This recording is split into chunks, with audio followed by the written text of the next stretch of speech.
Welcome to the channel. My name is Keta. I am the intuitive healer, and today I'm going to talk about the solar eclipse that is going to be taking place on October the 2nd, 2 days away. We are already in the eclipse energy. We are already under this new moon energy, and it's very, very important to talk about the different aspects, the different things that might be playing out in your life right now, because this is a very intense solar eclipse. It's also very intense because it's also the last and final push, the last eclipse of 2024. And so I wrote down a couple of notes this morning as I was in quiet contemplation, and I've already done a channeling that I'll link in the description below for any of you who haven't seen it.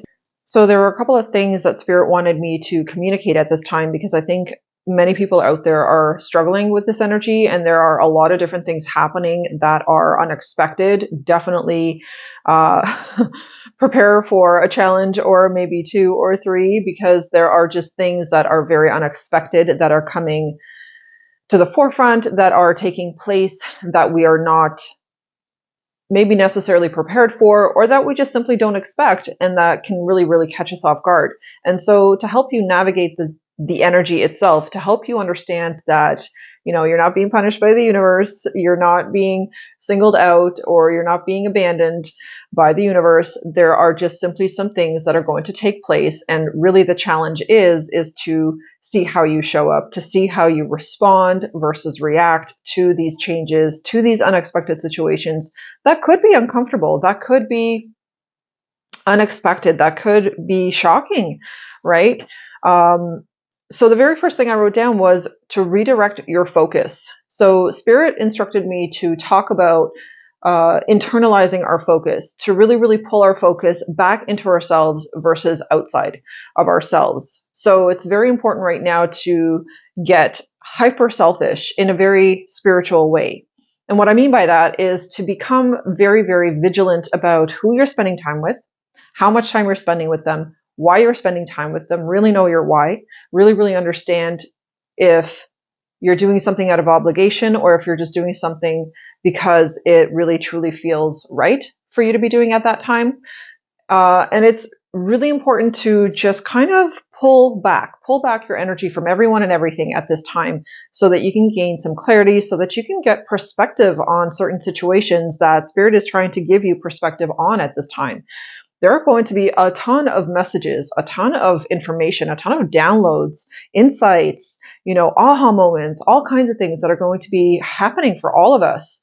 But we've got to be tapped into that. We have to be not distracted. And that was a massive message that I was getting yesterday, was to step out of the distraction and step away from the distractions and step inward toward yourself. Recognize your worth, recognize your value, recognize how incredibly important you are, how loved you are by Spirit, how much you are appreciated, and how much you are needed at this time to be here, to be present on planet Earth. So there's this very loving message, it's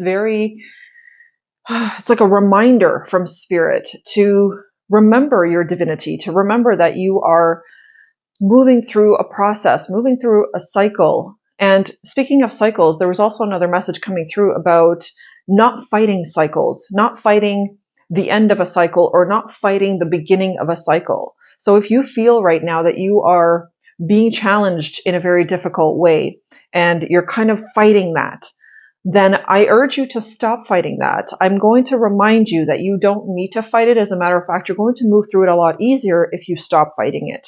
And if you just surrender to the process. The word surrender came in a lot while I was having my breakfast. So it's just very, very important for us to recognize that when we are fighting the ending of a cycle, when we are resisting that ending, when we are not listening to ourselves, not listening to our higher selves or to our hearts, and we are pushing against it, you're going to make your life so much harder. You're going to make the situation you're in so much more challenging.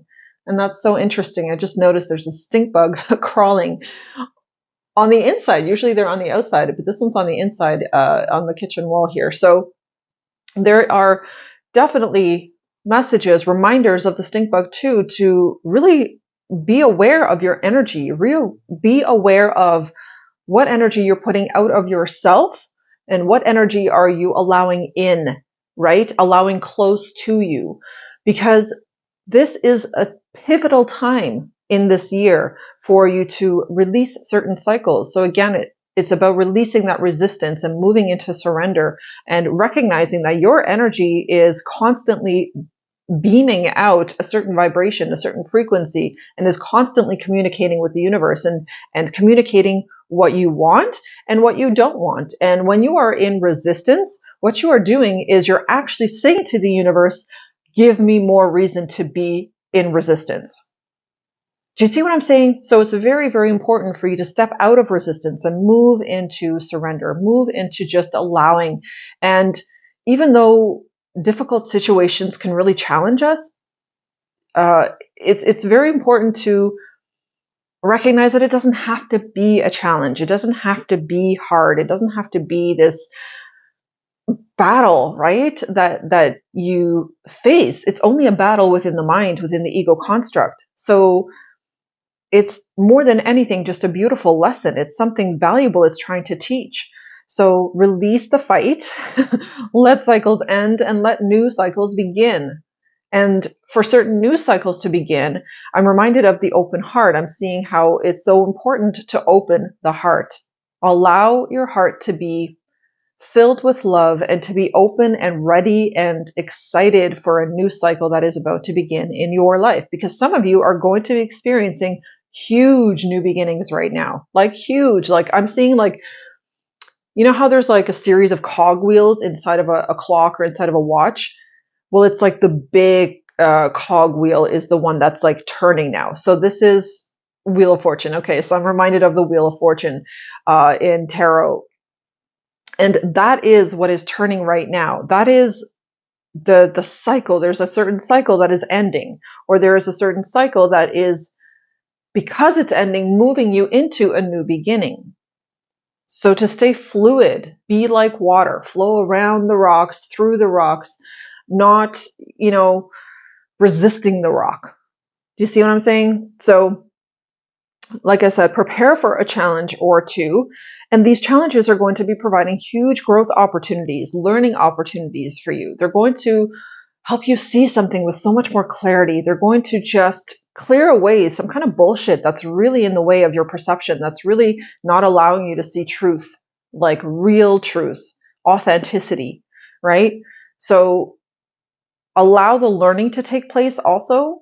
Don't resist that learning. And get into this mindset of whatever challenges I am facing right now, I know it's meant to teach me something. I know it is teaching me something. And if I'm really, really open to those lessons and what those lessons are, and if I quiet my mind, if I go within myself, I will know what they are. I'm going to hear those messages, those insights. It's like the lesson. I'm seeing a teacher delivering a lesson to the students. So it's like you're going to see it and you're going to be able to take notes and get the juice or extract the gold out of that lesson.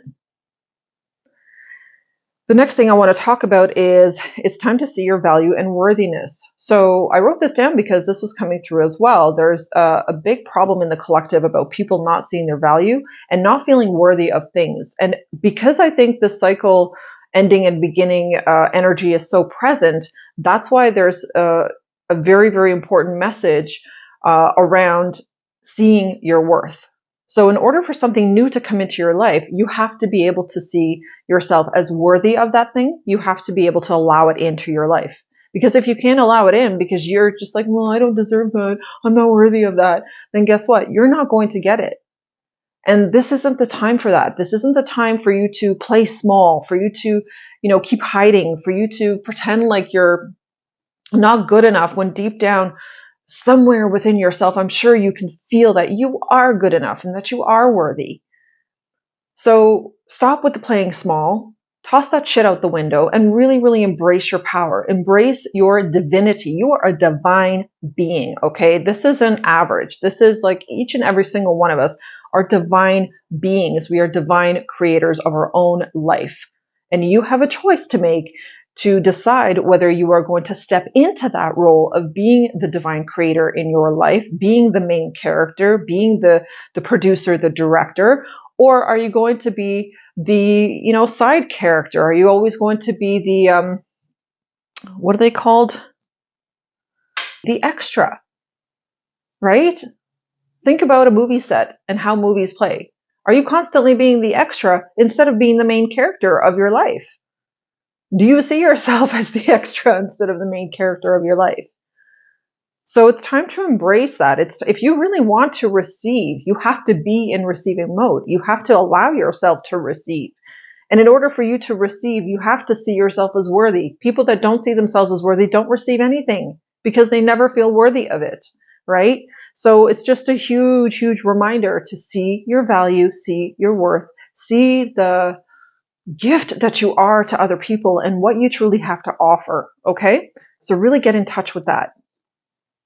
The next point I want to talk about is releasing attachments. It's really important right now to release attachments. Again, cycles are ending, closing out, new cycles are beginning. In order for a new cycle to begin, old cycles have to end, meaning the attachments of those old cycles have to leave your life.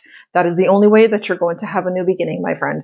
So in order for you to release attachments, what is it that you need to do? First of all, you need to address and figure out what your attachments are. What are the unhealthy things that you are attached to, that you know you are attached to and have been for a long time, that is so expired, that so needs to go? And this very, very much could be, because I keep seeing the mind, the brain, very much connected to how you think, how you perceive, how you see things in life, okay? How you see yourself, right?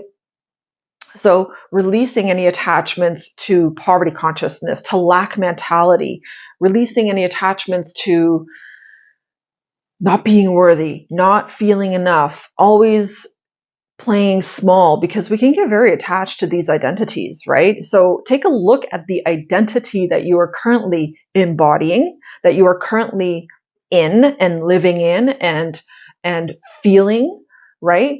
And then release whatever parts of yourself, of that identity, that you no longer want to be. So if you have a tendency to be lazy, release the attachment and release the mentality, release the thought pattern, release the belief that you are lazy. You're never going to be not lazy if you keep telling yourself that you're lazy. Do you see what I'm saying? So there are so many different ways in which we hold ourselves back, in which we play small, in which we literally don't allow ourselves to grow because we're constantly telling ourselves these negative stories and we keep spinning them. And that is a form of attachment. We can get very, very attached to our stories, and it's very toxic a lot of times. A lot of people's stories, when I talk to people and as I'm coaching people, there's so many stories that people have that are just so detrimentally wrong. Like they're just so constantly undermining themselves. So any stories that you are currently attached to, whether it's being poor, whether it's being single and lonely, whether it's being sad or depressed, or telling yourself constantly that I'm an anxious person, that I have anxiety, any attachments you have to any of these identities, release them, let them go. They're crap. They're bullshit. Like just completely let it go and allow yourself to see yourself as, actually, no, I am the opposite. In order for me to begin a new cycle, I'm going to start to get into the mindset and I'm going to start affirming to myself that I am actually super energized and I get so much done. I am a highly productive individual, okay? Instead of the, I'm a lazy individual, right? Just change the story ever so slightly, right? But in a positive direction. It's incredible how a few different words, lighter, more positive words, can completely transform your mindset. And this is something I've been working on personally too for a really long time. And it takes time. I explain to people too that there is always momentum, okay? When you are in a negative cycle, that way of thinking, those belief systems have a certain momentum. And unless you actively work to slow that momentum, it's like literally slowing a train, okay? As you work to slow that train down with a more positive momentum, because you start flipping over and you start saying positive things, start having positive thoughts and feelings about yourself, then that momentum that the train had, your negative train, is going to slow down more and more and more, and eventually it'll just come to a complete stop. And in the meantime, you've launched your second train, which is on the right track, and that train is the train that is developing a momentum of positivity. And then you speed up the train through talking positive to yourself, through choosing and purposely and consciously forcing yourself to get into a positive mindset. No, I'm not going to succumb to that again. Here comes the negative train again, still trying to, keep me on board, right? I'm going to disengage. I'm going to step off that train, and I'm literally going to just hop on the other track right now. And I'm going to tell myself positive things and believe that I'm worthy, believe that I'm capable, believe that I'm confident, and that I have everything under control. Okay? So releasing attachments, of course, can also be relationships, because there is a huge emphasis on relationships with this Libra new moon. So there's definitely a balancing, a karmic balancing that is taking place under this new moon. And the scales are also reminding us that balance needs to be brought back into certain connections that you may have, certain people that you may be attached to.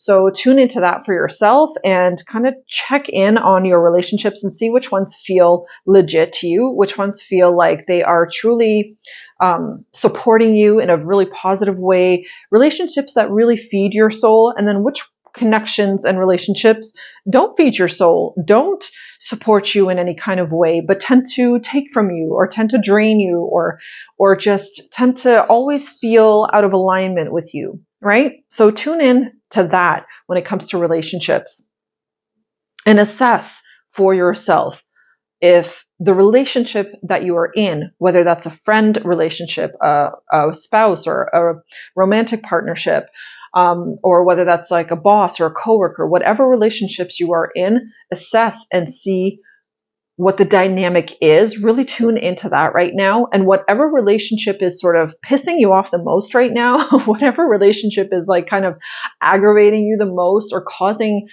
some kind of an upset within you, that's the one that you have to focus on the most at this time, and just tune in and figure out, okay, what is truly out of balance in this connection, and what can I do, because we can't force anyone to do anything, but what can I do to bring balance back into myself? So it's either distancing myself from a person, or it's simply saying no, having better boundaries, whatever the case may be. Tune in for yourself to see, what that is for you. The next thing I want to talk about actually is releasing control, because that came up too. So it's very, very important at this time and during an eclipse to release control. There are certain things in life that you have no control over. And the reason why we don't have control over certain things is because a certain cycle has to complete. And it doesn't matter what you try to do, you have to literally just move through the cycle. That cycle is not up to you. It's that the universe's cycle that is in your karma, in your dharma, in your birth chart, right? And certain cycles that you are moving through at this time that are closing out. So maybe a relationship is ending that you don't want to end, right? And that's a cycle that has to play out. It's a cycle that has to end. And the least you try to control it, the more you can step back and surrender and just allow the ending to take place, the better it's going to be for you, the better it's going to be for the other person involved as well. Okay, so really make sure that you kind of take hands off a little bit. Don't grip so hard when it comes to certain cycles ending in your life, whether, like I said, that's relationships, whether it's a job ending, whether it's a place you live, whatever the case may be. Just stay very fluid, very open, and I'm hearing trust. Really move into trust. Really, really move into a place of peace and just accept the unknown and say, you know what, I don't know, why this is ending right now. Maybe I don't have full clarity or understanding why this thing is ending in my life right now. But what I do know is that I just need to surrender to it. And it just feels better in my heart and in my soul for me to just relax and not worry about it so much and just go with the flow. Okay, so releasing control, and this is releasing control in all areas, all aspects. You could be maybe applying for a job, or maybe you applied for a job that you really hoped that you would get, or that you really thought that you were going to get, and maybe you didn't get the job, and that too, release control with that and just allow something better to show up. If something doesn't work out for you, I'm just hearing the saying, rejection is God's protection. Okay. So when something doesn't work out for you, it's not working out for you because that is God's way of protecting you. It's God's way of saying, that's not right for you, or that isn't the best thing that will yield the best results for you, or perhaps, give you what you really want. Right. And in that case, be open to that something better to show up for you. Okay, and then the last 2 points I have here are really open your heart. Look at the bigger picture. So this is about not getting rigid, not getting close-hearted, and not getting resentful or angry or disappointed, or any of those low vibrational feelings because something maybe didn't work out for you. It's again moving back into trust, releasing that control, and just really keeping your heart open, really allowing whatever wants to come into your life at this time to come into your life, right? If you have resistance, or if you have perhaps someone that you really want to hear from, but then simultaneously you're pissed at them because you haven't heard from them yet, well, that's not going to get you what you want, right? So this is a time to stay open, stay fluid, and just realize and understand that everybody is moving through their own process. Everyone is moving through their own journey, and you can't force that. You don't have any control over that. And the more that you can accept it, and by the way, side note here, the only thing that wants to control is your ego. Right? When you are in your heart, you are trusting, and you don't desire to control anyone or anything. So when something isn't working out for you, that's just how it's supposed to be. Write it out and let it guide you to the next phase of your journey, like the next part of your cycle, and let that just be whatever way it wants to be. Can you release your attachment to the outcome? That something has to be a certain way, or that something has to play out a certain way. You are going to save yourself from so much heartache if you're able to do that, and if you're able to really let go and stay open, keep your heart open. So the very last point here that I want to talk about is don't resist cycles. What it's really about is not resisting what is. Okay, so this is not the time to resist what is. This is the time to truly surrender, to let go, to stay super open, be really, really open to abundance coming in your life, be really open to love coming in your life if that's what you're seeking, be very open to allowing more prosperity, better living location, like just visualize and allow yourself to see bigger, better, and more for yourself. Don't resist what is, and don't allow your external environment, however that looks right now, to dictate your happiness or to dictate your mood, right? Be very, very open to things just showing up, because eclipses have a lot of very unexpected energy interwoven within it. So it's very important right now to stay super fluid, super open, super in your heart, and just really trust, like really fully move into trust. Stop fighting what is. Stop looking at your external environment and pointing out the 20 million different things that you don't like about it, and instead visualize the new reality that you want to see. What is it that you want to see? It's a very, very powerful manifestation portal right now too. And that's the very last thing I want to say, is that it's super, super important to be aware that you are manifesting like that right now. So be very mindful. And this is why I said all these things, is to be very mindful, to get you back into mindfulness and to bring your awareness to these things so that you can really have control over what you manifest. That is the only thing you have control over, is what you manifest. Right? How things are right now is what was manifested in the past, right? And how things are right now are also part of a certain cycle. But what you can do, because it's a new moon, because we're starting a new cycle, is to set some very powerful intentions for how you want this next phase of your journey, this next cycle to look. What do you want to manifest? What do you want to experience more of? What do you want to experience less of? And allow yourself to move into that space energetically, physically, emotionally, mentally, within your thoughts, within your feelings. And if you do that, you're going to set some really, really clear intentions. You're going to set some really beautiful energy in motion that is going to allow you to finally start receiving the things that you truly desire to experience in your life. So these were the messages that I wanted to share today that I was getting while I was having my breakfast. And that's it. So stay open, keep your heart open, stay in an energy and in a frequency of love. Stay in an energy and in a frequency of gratitude. And you, my friend, are going to have a really good new cycle. Thanks so much for watching. Hit a like on your way out. Subscribe to the channel to get that algorithm boosted. And I will see you guys in the next video. Take care. I love you.